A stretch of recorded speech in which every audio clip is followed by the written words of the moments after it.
చారుకేశ, సాధన ప్రారంభిద్దామా?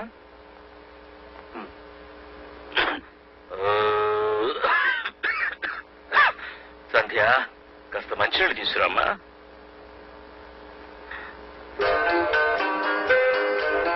అదేమిటి ఆకు?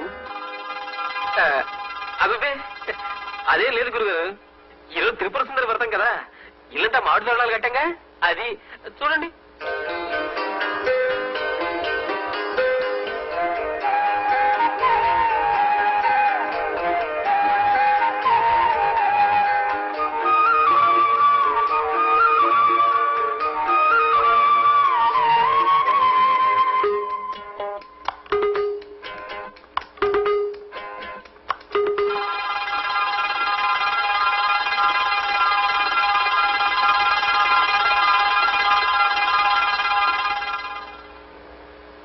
సుందరి నీ దివ్య రూపము చూడ తనకు దొరికేనమ్మా.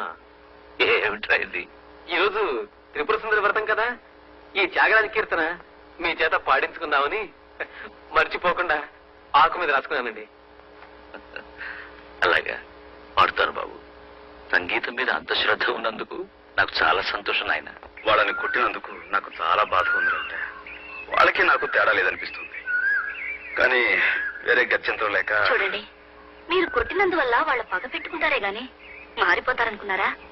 మీకు భయపడి కొన్నాళ్ళు చాటుగా తాగుతారు, తర్వాత మళ్ళీ కథ మామూలే. వాళ్ళని కట్టుకున్న పెళ్ళాలే నోరు మూసుకుని భరిస్తున్నారు. ఇక వాళ్ళని మీరు ఎలా బాగు చేయగలరు? అవును, వేరే మార్గం ఆలోచించాలి.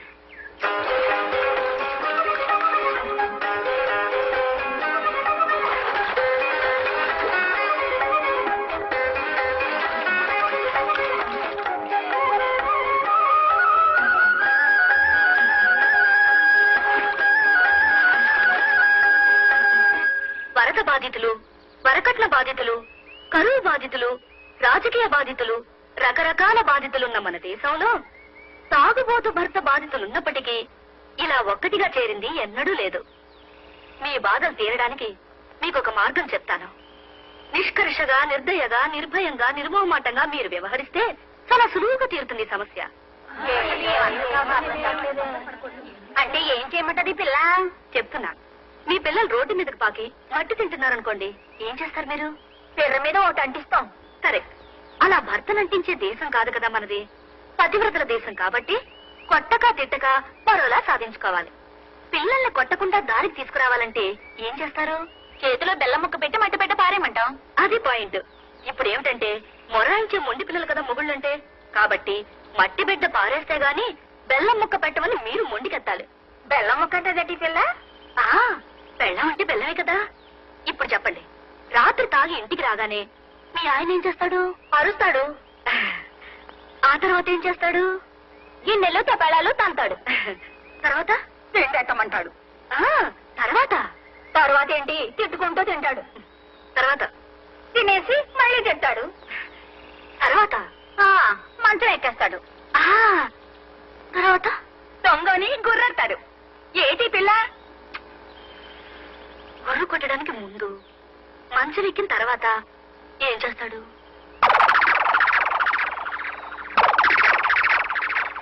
అది ఇక మీద అది వీల్లేదని ఖచ్చితంగా చెప్పేయండి.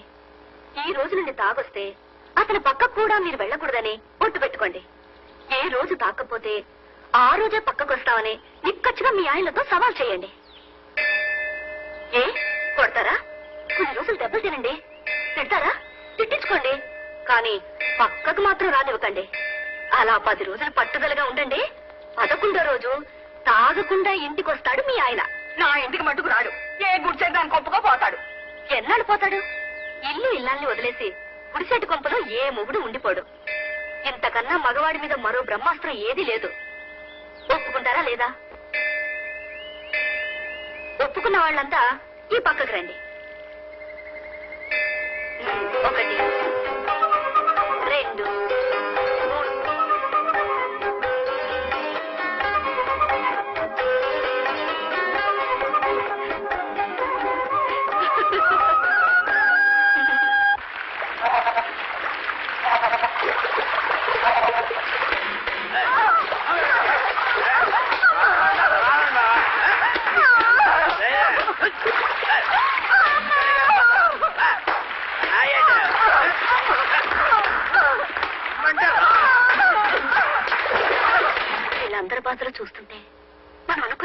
తప్పేమో అనిపిస్తుంది. మొత్తానికి ఏమైతే నువ్వు లలిత, ఊళ్ళో అంతమంది చేత ఒప్పించావు. ఈ ఆడవాళ్ళంతా అదే పట్టుదలతో ఉంటే మనం సగం గెలిచినట్లే. ఆగండి, మన వాళ్ళలో మహాపతివ్రతలు కొంతమంది ఉన్నారు కదా, అదే సమస్య. మానేశాను మానేశాను మానేశాను మానేశాను మానేశాను. కళ్ళు కుండలా నిండుగా నువ్వు నా ఎదురుగా ఉండగా నాకు ఎందుకే కళ్ళు? నిన్ను ముట్టుకోకుండా ఈ అన్నాలు బతకల్నే. మానేశాను, నీ మీదట్టు కావాలంటే చూడు. మానేశానే. వెంకటేశ్వర మీద పెమానెన్సీ. వెంకటేశ్వర ఆడవుడు. వెంకటేశ్వర మీద పేమానం, త్రిమూర్తుల మీద పెమానెన్సీ. త్రిమూర్తుల మీద పేమానం, సత్యనారాయణ స్వామి మీద పేమానం, సింహాద్రి అప్పర్ మీద పేమానం. మానేశానే. నువ్వు నన్ను ముట్టుకుని తెస్తాలే. ఈ జన్మలో మళ్ళీ కళ్ళు సారా ముట్టుకునే.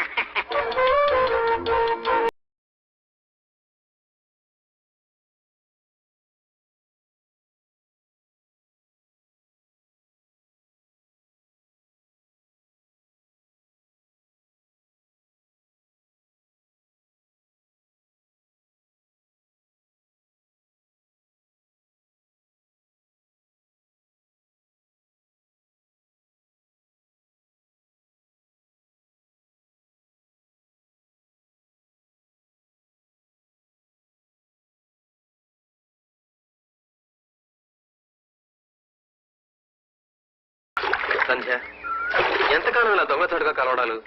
చిక్కగా ఉంది. ఈవేళ ఇక్కడికి వచ్చింది చదువు కోసం కాదు, ఈ సంధ్య కోసమే. నీకు తెలుసు కదా, త్యాగరాజస్వామి, ముత్తుస్వామి దీక్షితులు, క్షేత్రయ్య, అన్నమాచార్య, అప్పలాచార్య, ఆత్రేయ, వేటూరి అందరూ అయిపోయారు. మన పెళ్లి మాత్రం కాలేదు. త్వరగా మీ నాన్నతో మాట్లాడు సంధ్య. మా నాన్న సంగతి నీకు తెలుసు కదా, ముక్కు మీద కోపం. సమయం చూసి చెప్తానులే. వాళ్ళ కోసం పడుతూ వాళ్ళం మనం ఊరుకుంటామా? ఓ పని చేద్దాం, అప్పుడు చచ్చినట్టు ఒప్పుకుంటారు. తప్పు చేసేద్దాం.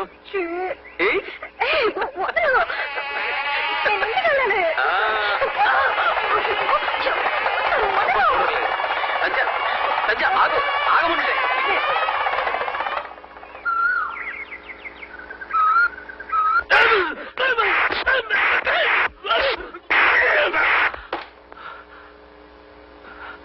అప్రాచుడా, నువ్వు బ్రాహ్మణుడివా? నీకా నేను బ్రహ్మోపదేశం చేశాను? గురువు దైవమని మాయ మాటలు చెప్పి నా వెనక నాకే కోతలు తీస్తావా? ఎంతకు తెగించావురా ద్రోహి, ద్రోహి! పడకండి, మీరు ఎక్కువ మాట్లాడకండి, మీ ఆరోగ్యం బాగలేదు. నా సంగీతానికి వారసుడు కావాలని చెప్పి చెరదీశానే గాని నా బిడ్డకు భర్తవు కావాలని కాదురా, కాదు. గణపతి శాస్త్రి కూతురు పెళ్లి చేయాలంటే ఇలాంటి అనాథతో ఏం కర్మరా? ఎన్ని లక్షలైనా వరకట్నంగా ఇచ్చి మంచి అల్లుండి కొనుక్కోగలను. చూడరా, తలెత్తినను చూడరా. ఎవరిని నేను? గణపతి శాస్త్రిని, వ్యవహారి గణపతి శాస్త్రిని. నా ఎదురుగా నిలబడే అర్హత నీకుందిరా? నీ చూడా, చూడు వాడి చూడు. చేసి ఇంకా నాకు విసురుతూ నిలబడ్డాడు, నక్కలాగా.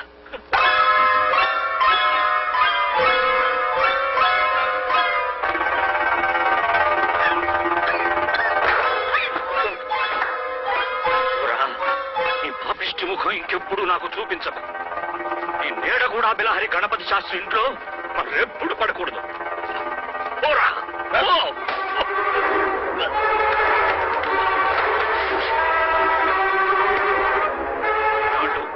నీచుడితో సంపర్కం పెట్టుకున్నందుకు ఈ రోజుతో మైల స్నానం చేసి వదిలించుకుంటాడు. గాయత్రి, స్నానానికి సిద్ధం చేయి. అతను వెళ్ళిపోతే మీరింకో మైల స్నానం చేయవలసి వస్తుంది నాన్న. అది నా కోసం.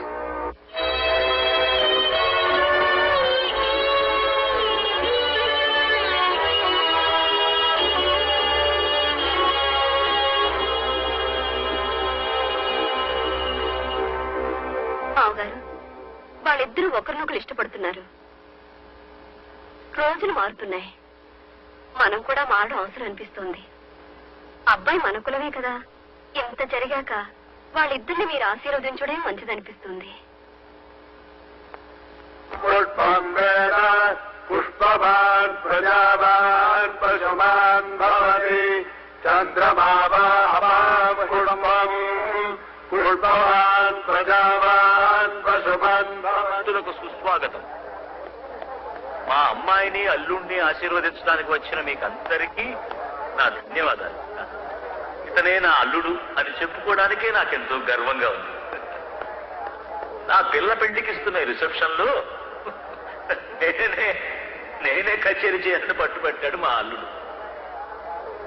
అల్లుడిని అల్లుడుగానే కాకుండా నా ప్రియ శిష్యుడిగా, నా సంగీతానికి నేను ఎన్నుకున్న వారసుడిగా తృప్తిపరచడం నాకు కూడా తృప్తిగా ఉంటుంది. పదలే సంపదలుగా గలవాడిని. ఇతనికి వరకట్నంగా నేను ఏమీ ఇచ్చింది లేదు, నన్ను నోరు తెరిచి అడిగి కూడా లేదు. ఇప్పుడు అడగదలుచుకుంటే ఇవ్వడానికి నేను సిద్ధంగా ఉన్నాను. బిడ్డ తండ్రిగా నువ్వు అడిగిన వరకట్నం ఇస్తాను. అడుగు బాబు. ఇప్పుడు ఏం కావాలని అడుగుతున్నారు మామగారు? ఏం కావాలి అని అడిగితే నేనేం చెప్పను? నాకన్నీ ఇచ్చారు. మామగారు కాకముందు నన్ను కాదన్నారు, కూడదన్నారు, కాలదన్నారు, కాంటించి ఉమ్మారు. అవన్నీ నాకు ఆశీర్వాదాలే. వరకట్నంగా ఏదైనా అడిగి తీరాలని, అడిగింది ఏదైనా ఇస్తానని సభాముఖంగా చెప్తున్నారు కాబట్టి సభలో వారిని చిన్నబుచ్చలేక వారి పెద్ద మనసు మీద గౌరవంతో ఏదో చిన్నవాడిని ఒక చిన్న వరం, వారి దగ్గర ఉన్న వరమే వరకట్నంగా అడగక తప్పటం లేదు. కానీ వరకట్నం చట్టరీత్యా నేరం. అందుకని కట్నం డబ్బు రూపేణా కాకుండా సంగీత కళానిధి జ్ఞాపకంగా జీవితాంతం నేను వారిని స్మరించుకునే విధంగా ఏదో వారికి నచ్చిన ఒక రాగాన్ని నాకు వరకట్నంగా పారేస్తే అదే 10,000. మీకు తెలుసు, వారికి నచ్చిన రాగం, మీరంతా మెచ్చిన రాగం, వారికి ఎంతో పేరు తెచ్చిన రాగం బిలహరి. అది నాకు వరకట్నంగా కావాలని అడుగుతున్నాను. బిలహరి రాగానికే వన్నె తెచ్చిన బిలహరి గణపతి శాస్త్రి గారు వారి పేరులో మొదటి 4 అక్షరాల్ని నా మొహాన పడేస్తే అదే నాకు వరకట్నం. అంటే జీవితాంతం వారు ఎప్పుడు ఎక్కడ బిలహరి రాగాన్ని పాడకూడదు. జనమిచ్చిన ఆ బిరుదు ఇంకా ఆయన పేరులో ఉండదు. ఎలా ఉంటుంది? నాకు దానంగా ఇచ్చేశారుగా. సంగీత కళానిధి బిలహరి గణపతి శాస్త్రి, ఇక మీదట పుత్తి గణపతి శాస్త్రి. కొంచెం ఆగండి, మీరు తొందరపడకండి. చారుకేశ, మొదటిసారి నువ్వు నన్ను కలిసినప్పుడు నేను మీ ఏకలవ్య శిష్యుణ్ణి కానీ బొటన వేలు కోసి గురుదక్షిణగా ఇవ్వలేనన్నా. ఇప్పుడు నా గొంతు కోసి గురుదక్షిణగా ఇవ్వమంటున్నావా? అలాగే ఇస్తాను. కన్న కూతుర్ని కన్యాదానం చేసేటప్పుడు కూడా కన్నీళ్లు పెట్టుకోను నేను. ఇప్పుడు కన్న తల్లి వంటి బిలహరి రాగాన్ని కన్నీటి ధారతో నీకు ధారాదత్తం చేస్తున్నాను. తీసుకో, తీసుకో. హిరణ్యగర్భగర్భస్థం హేమబీజం విభావతోః అనంత పుణ్యఫలదపదశ్చాంతిం ప్రయచ్చమే ఇదం బిలహరి రాగనాం తుభ్యమహం తం ప్రతలే నమః ఓష్ణో హస్తాభ్యాం ప్రతిగృహ్ణామి. ఇప్పుడు నేను ఎలా కచేరీ చేయగలను? నన్ను చేసిన బిలహరి రాగం లేని కచేరీ నేను చేస్తే అది ఘృతం లేని యజ్ఞం అవుతుంది, వ్రతం లేని తీర్థం అవుతుంది. కాబట్టి ఎప్పుడు నేను కచేరీ చేయలేదు, చేయను. అది చూడను.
వదిన నేను అది ఏమిటి భోజనం చేయకుండా వెళ్ళిపోతావా? తారా భోజనం చేద్దు కానీ.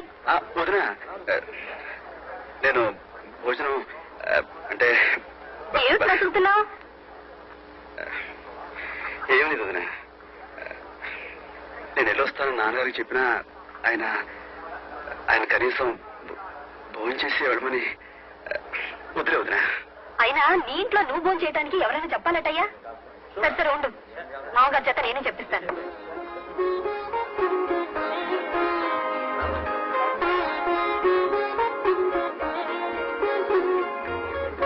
మామగారు భోజనం పెట్టేస్తాను, బడి కట్టుకోండి. సూర్యం కూర్చున్నాడు, అతను కూడా ఒక మాట పలకరించండి.